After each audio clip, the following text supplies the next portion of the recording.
So for today's video, storytelling sa ta guys no. Kini is mga dried fish. Mga dried fish siya guys kanang mga lami gali kayo kanang isagol sa ginataan kana kani. Dayon. Napatoy ko ani today guys katong goodbye head. And look at that. Naay pinakadako guys. Look at guys. Look at this one guys. Bulat.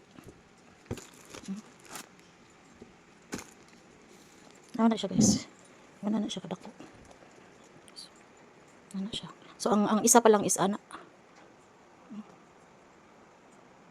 So dako kay siya guys no. So kani bound to ano na ni siya. Sa ko aning igsuon guys ipadala. So ako siyang gihabuwa ka kung i-repack nga kuan kanang walay mo kuan nga baho kaya ko ipadala sa abas kay sa butuan pa man ni siya guys sa butuan sa akong sister.